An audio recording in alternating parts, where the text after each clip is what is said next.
to footballgameplan.com, where football makes sense. That's Emery Hunt-Azarda playbook, and I'm Tyler Merkovich, and we're bringing you a 2010 college football preview of the independent teams.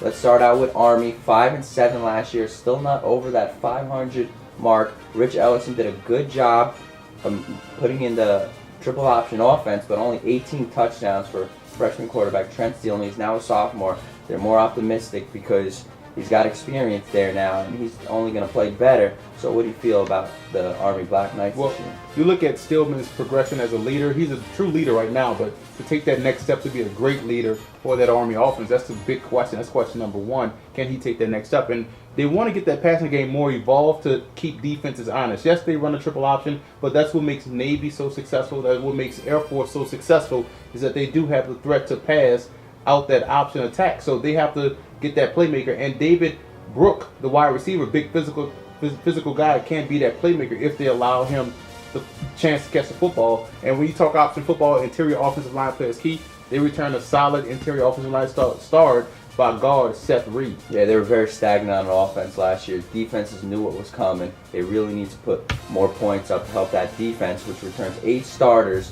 16th ranked nationally. Donovan Travis, their free safety, had 4 interceptions. So something to look forward to is the defensive side of the ball. And I love their linebackers. That trio of Anderson, Rodriguez, and Erzinger, those guys can make plays downhill. They want to be an attack-style defense in that 4-3 or 3-3-5 to make some plays on the defense side of the football. So that linebacking trio is awesome. So that's going to be the key cornerstone to the defense. You mentioned Travis with those 4 interceptions. You look at also Antoine Aaron, a guy 5'9", 193.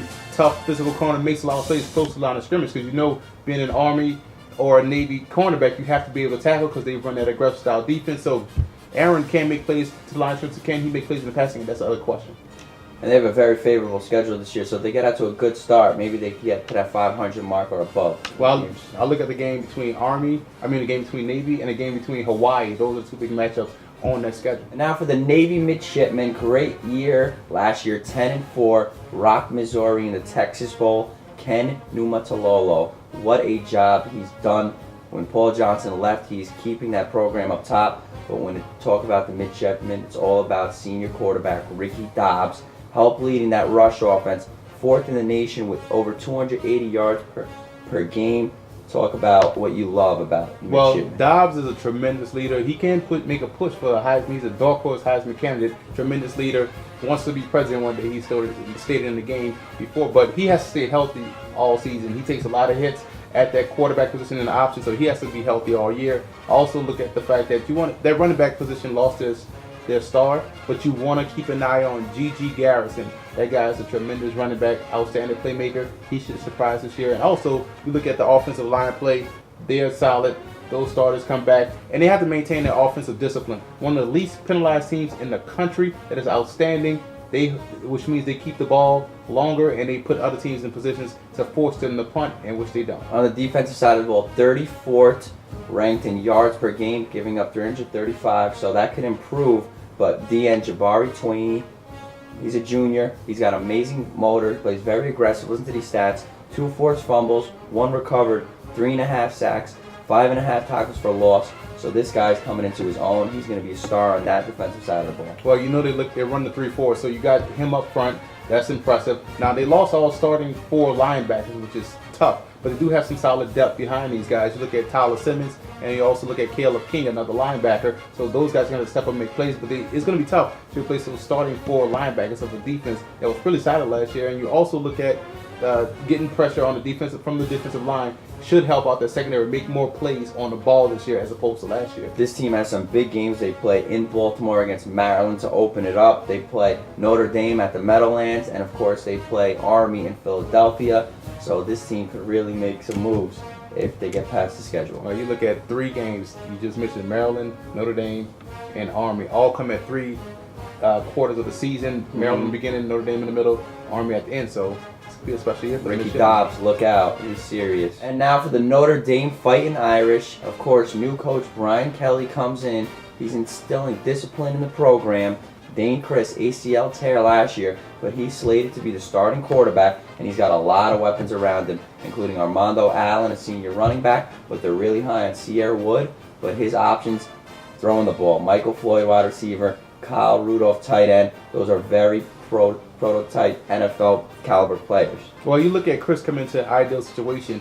He has all that talent, so he doesn't really have to go out and win games as did, a Clausen or Brady Quinn had when he was there at Notre Dame. So he has to come in and just manage the football game. You do have Allen, you do have Hughes, another backup running back that's talented.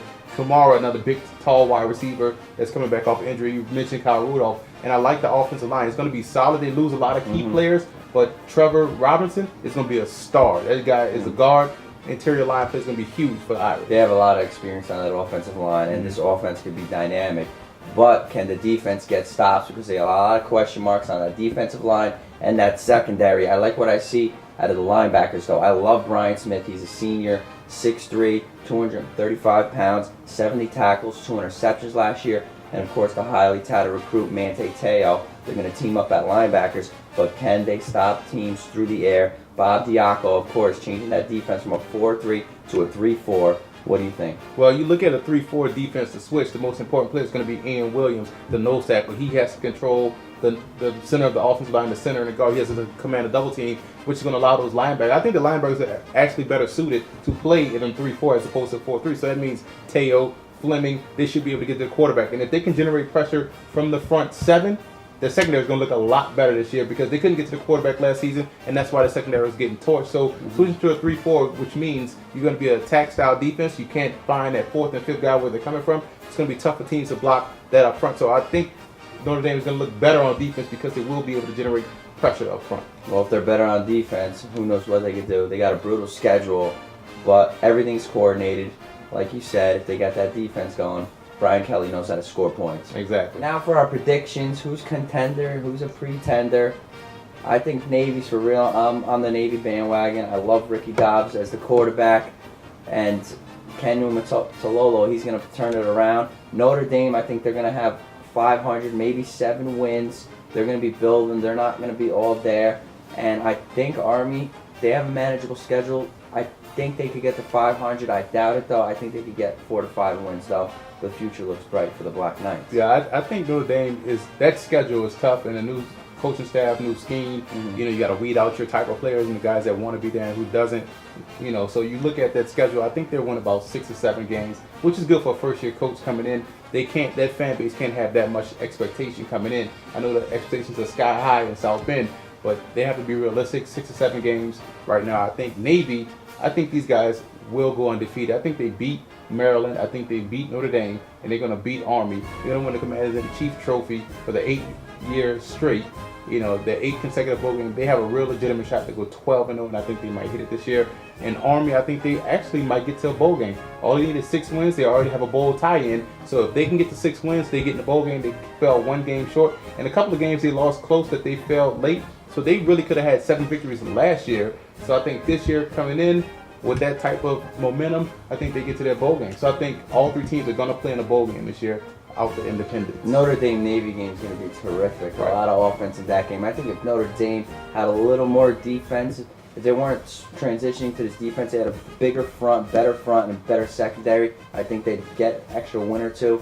But I don't think so. So I'm going with Navy as probably one of the best independent teams. Yeah, you look at that Army game, Army Notre Dame at Yankee Stadium. That's gonna be a classic game. You remember back in like the 40s, well, up until the Giant Stadium, or up until let's say like the 70s, they played that game at Yankee Stadium. So it's gonna be a classic matchup. Hopefully, it'll be 2 quality teams playing and not one team lopsided over the other. Yep, first ever game at the new Yankee Stadium. Everyone will be tuning in to these matchups.